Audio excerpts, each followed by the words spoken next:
यं मेधां देवगणाः पितरश्चोपासते तया मामत्यमेधयाग्ने मेधाविनं कुरु। ॐ विश्वानि देव सवितर्दुरितानि परासुव यद्भद्रं तन्न आसुव।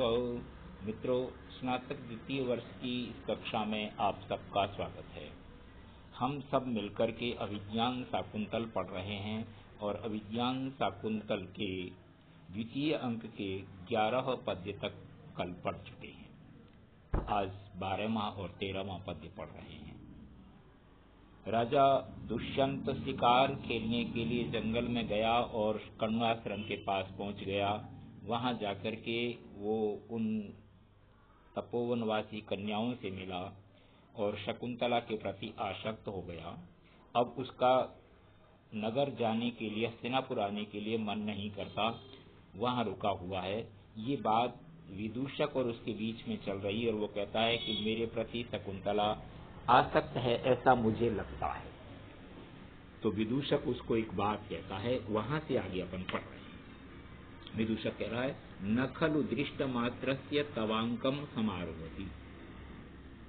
वो देखने मात्र से आपकी गोद में नहीं आएगी, अर्थात आपके प्रति आसक्त है, आप उसके प्रति आसक्त हैं, ये सामान्य बातें हो सकती हैं, लेकिन वो आपको देखे और आपके आग पर के गोद में बैठ जाए, ऐसा नहीं होता है। राजा कहता है, राजा मिथः प्रस्थाने पुनः शालीनतयापि कामम आविष्कृतो भाव तत्र भवत्या। मिथः प्रस्थान काले, वहां से चलने के समय पर जब वो अपनी सहेलियों के साथ आश्रम की तरफ, कुटिया की तरफ जा रही थी, उस समय फिर शालीनतयापि, बहुत शालीनता के साथ, कामम निश्चित रूप से आविष्कृतो भावः, उसने अपना भाव उजागर किया था। तत्र भवत्या शकुंतला ने। हेलो, राजा कहता है कि जैसे ही वो जा रही थी, जाते जाते अपनी सहेलियों के साथ उसने जो भाव व्यक्त किए, उससे मुझे लगता है कि वो वास्तव में मेरे प्रति आसक्त है। क्या भाव व्यक्त किए? दर्भांकुरेण चरणं क्षतैत्यकाण्डे तन्मे स्थिता कतिचिदेव पदानि गत्वा आसीद्विवृत्तवदना च विमोचयन्ते शाखासु वल्कलम् अशक्तमपि द्रुमाणाम्। दर्भांकुरेण चरणः क्षत इत्यकाण्डे। अकाण्डे बिना किसी कांड के, मैंने कोई दुर्घटना नहीं हुई, कोई हुआ नहीं है कुछ भी, लेकिन फिर भी दर्भांकुरेण, कुशा के अंकुर से चरणा क्षतः, मेरा चरण क्षत विक्षत हो गया, अर्थात मेरे पैर में कांटा लग गया है। इस बहाने से, कांटा लगा नहीं है, इस बहाने से तन्मी स्थिता, वो सुंदरी स्थित हो गई। कतिचित पदानि एव गत्वा, थोड़े से ही कुछ कदम चल करके। जैसे ही अपनी सहेलियों के साथ चलने लगी तो थोड़े से कुछ कदम चल करके ये बहाना बना करके कि मेरे पैर में कांटा लग गया है, कांटा निकालने के बहाने से वो थोड़ी देर रुकी। और उसके बाद फिर आसीद विवृत्त वदना च विमोचयंती शाखासु वल्कलम अशक्तमपि द्रुमाणाम।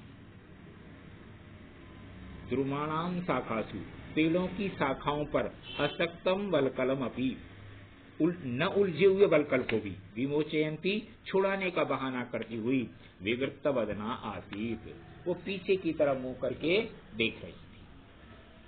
मैंने मैं इन दो कारणों से ये कह रहा हूं, राजा दुष्यंत विदूषक को कहता है कि एक तो यह कि थोड़े से कदम चल करके पैर में कांटा लग गया है, इस बहाने से वो रुकी और फिर चलने लगी, तो मेरा वल्कल वस्त्र इस पेड़ की शाखा में उलझ गया है, इसको छुड़ाने के लिए वो पीछे मुड़ी और उसको छुड़ाने का बहाना करती हुई मेरी तरफ देखती रही। इन दो बातों से मुझे लगता है कि वो मेरे प्रति आसक्त है। ये विदूषक का, राजा दुष्यंत का विदूषक से कहना है। विदूषक कहता है, ते नहीं गृहीत पाथेय भव, तो फिर तुम पाथेय माने पथ में काम आने वाला भोजन, जो भोजन तुम्हें रास्ते में चाहिए वो भोजन अब तैयार कर लो। क्यों? इसका अर्थ यह है कि अब तुम यहां से विदाई की तैयारी कर लो। कृतं त्वया उपवनम तपोवनमिति पश्यामि, तुमने इस तपोवन को उपवन बना दिया है, रमणीय वन बना दिया है, ऐसा मैं देख रहा हूं। ये तपोवन है, तुम्हारा अपना जो है ना उद्यान थोड़ी है।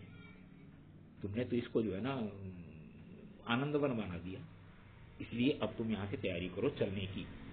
राजा, सखे तपस्वी भी कश्चित परिज्ञातोस्मि। राजा कहता है मित्र, कुछ तपस्वियों ने मुझे पहचान लिया है कि मैं राजा दुष्यंत हूं।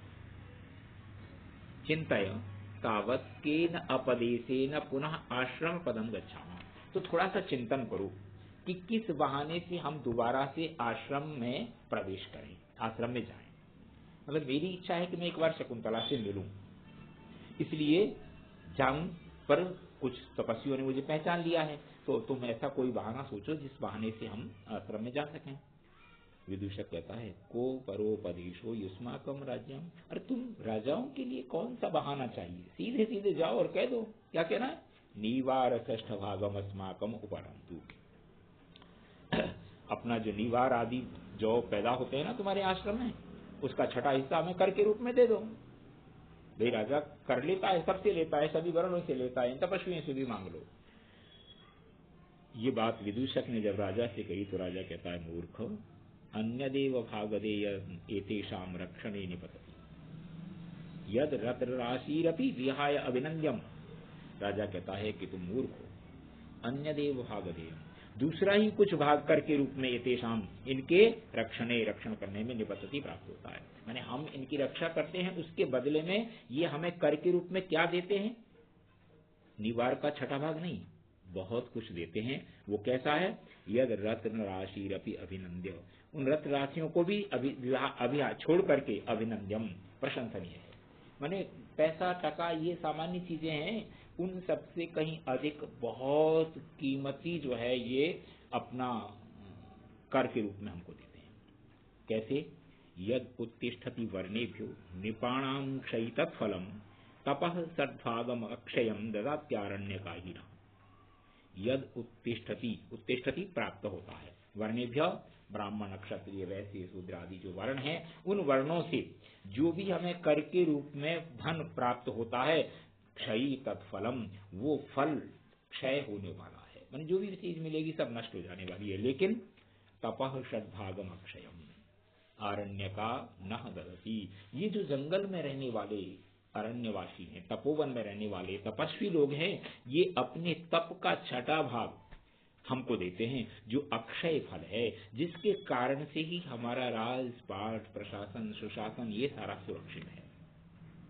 तो तुम ये मूर्खता की बात मत करो कि हम इनसे ये कहते हैं कि अपने निवार का छठा भाग दे दो। नहीं, जो सामान्य व्यक्तियों से जो भाग हमको मिलता है ना कर के रूप में, वो ऐसा है जो बहुत जल्दी ही समाप्त हो जाने वाला है और वो क्षय होने वाला है। लेकिन इन तपस्वियों से प्राप्त होने वाला, इनकी तपस्या का जो छठा भाग हमें कर के रूप में प्राप्त होता है, वो कर का भाग ऐसा है जो कभी भी क्षय नहीं होगा, वो अक्षय फल है। और उस अक्षय फल के परिणाम स्वरूप ही हम जैसे राजाओं का राज्य सुरक्षित है, अन्यथा तो ये सब।